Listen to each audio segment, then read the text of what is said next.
Today I'm trying to do the impossible to rank all albums of my favorite band. It's a long discography, so in order to keep you guys watching till the end, the beautiful Mia will assist me with the presentation of some covers later on. The only Motörhead album where I don't have at least 2 or 3 favorite songs. After We Are Motörhead, which had fresh energy and was sparkling with ideas, Hammered seemed a bit uninspired. Not bad, but too long. 14 songs including many fillers. Orgasmatron, for example, had only 9 songs, 35 minutes, perfectly enough. Comparing the first 2 Motörhead albums to the later releases is not fair, because it was the third album, Overkill, which really put them on the map. The predecessors were only steps in the right direction. They are interesting to listen to if you want to find out how Motörhead developed from Hawkwind and ZZ Top covers to their own material. It's a part of their history.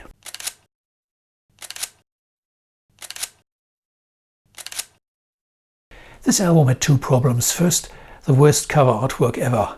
Not only did it show a simple band pic instead of the familiar skull, but also Lemmy had shaved off his trademark beard, sacrilege to any Motörhead fan. Second, Overnight Sensation had to follow the brilliant Sacrifice album, a tall order. Outstanding songs like Civil War and I Don't Believe a Word on the A-side are followed by less memorable tunes on the B-side. For the first Sony album 1916, the record company tried and pushed Motörhead with a lot of promotional power. The second album, March or Die, got less attention and the record deal ended soon afterwards. Bad Religion and You Better Run are my favorite tracks. After 1997, Motörhead played no songs from this album live anymore, if my memory doesn't fail me.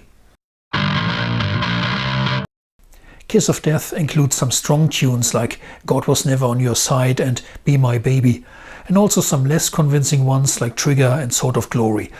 Altogether, it's a good album.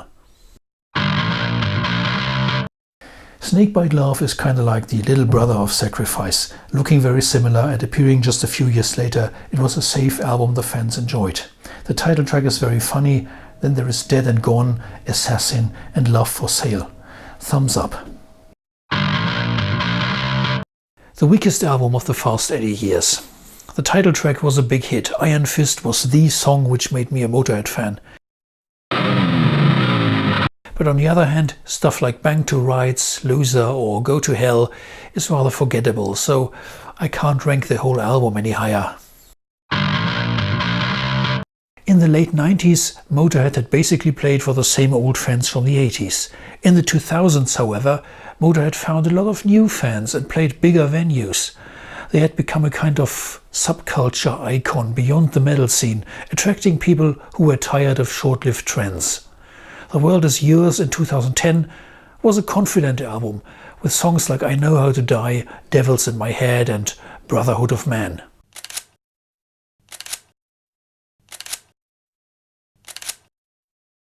I played this album more often than most others. Between Rock and Roll in 1916, almost 4 years passed without a new studio album, the longest break ever in Motörhead's discography, so there was plenty of opportunity.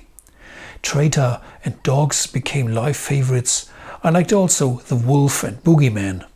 The album tracks were a bit overshadowed by the single Eat the Rich, which had one of Motörhead's best B-sides ever, Just 'Cause You Got the Power. If that counted as an album track, I would have to get Rock and Roll into the top 10 somehow.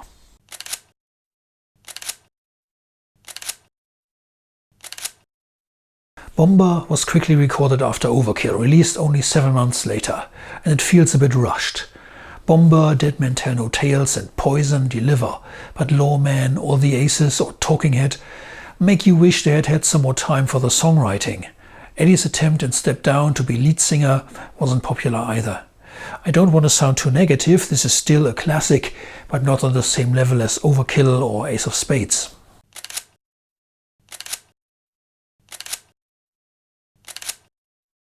Motorizer is a good album from the last decade of Motörhead's activities. Rock Out, Run Around Man, Teach You How to Sing the Blues, Time Is Right, many good songs.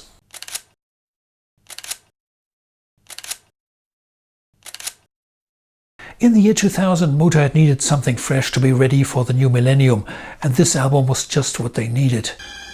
It's time. It provided them with a new band anthem to open their gigs with, "We are Motörhead," simple and effective. And the cover of God Save the Queen with its funny video was good promotion. For a long time, Bastards was the rarest of Motörhead albums, hard to find outside Europe due to distribution by a rather small label. Burner or Death or Glory, Deliver, Born to Raise Hell became a live favorite, and Lost in the Ozone is a quite unusual Motörhead track. Just a few weaker tracks follow towards the end, but it's a very good album all in all. When I was talking to Lemmy about the Motörhead albums of the 90s, he was particularly happy with Sacrifice and the fans' reactions to it. You'll find that interview on my channel. Kicking off with the massive title track, it's a strong album.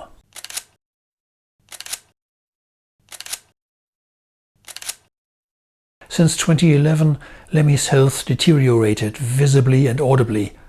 After the week aftershock in 2013, it was a big surprise that he found enough energy to present Bad Magic to us, a fine album, which would be the last one unfortunately, but gave us plenty of great songs.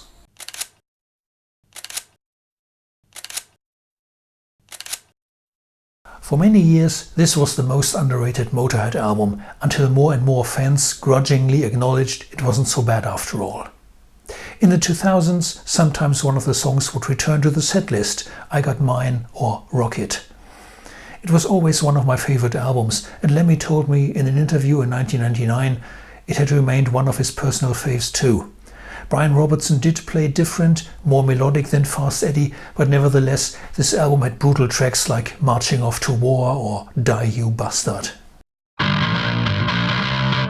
Probably the best album of Motörhead's second half of their career, packed with unforgettable songs like Killers, In the Name of Tragedy, In the Year of the Wolf, Smiling Like a Killer, until the end with the unusual Whorehouse Blues, a very strong album.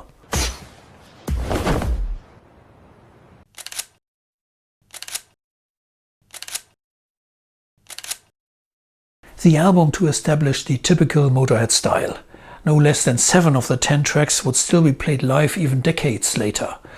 Overkill, Stay Clean, Metropolis and No Class regularly, while Damage Case, I'll Be Your Sister and Capricorn were unearthed at least occasionally, and rightfully so.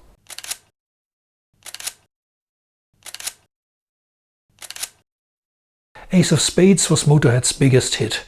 The chase is better than the catch, the hammer, shoot you in the back, great stuff along with the iconic Western movie cover. Yet the album also has a few flaws which stopped me from putting it on number 1 in this ranking. Fire, fire with black smoke, fire, fire ain't no joke. These are obviously lyrics which Lemmy wrote down in 10 minutes and said, it'll do, the first thing he could come up with. Every time I play the album I'm tempted to skip it. We Are the Road Crew. It's fun to play live, getting a big grin from your crew, but the simple, straightforward tune is no highlight on the album. Neither is the simple Fast and Loose. So it's surely a great record, but not Motörhead's best in my view.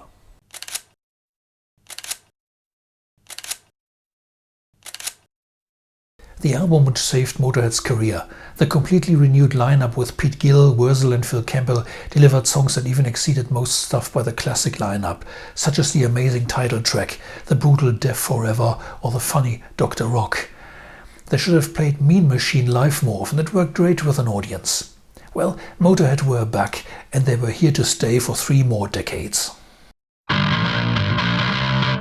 1989 and 1990 were years with low activity for Motörhead, playing some gigs in Brazil, the UK and Europe, leaving lots of time for songwriting but no new releases.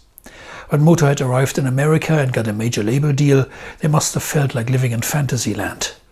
During 1991 they did a big tour with Alice Cooper, went to Japan and Australia, appeared on TV shows watched by millions of people. This climax in their career was caused by a courageous album. 1916 didn't simply follow the well-trodden path.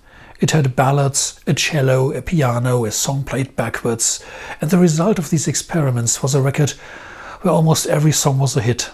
I'm So Bad Baby I Don't Care, No Voices in the Sky and Going to Brazil appeal to all Motörhead fans, while unusual tracks like Nightmare the Dreamtime, Love Me Forever or 1916 earned them a lot of respect for being able to do more than just playing fast and loud. And I didn't even mention the live favorite Ramones or the single The One to Sing the Blues yet. Thanks for watching. Let me know in the comments below which is your number one.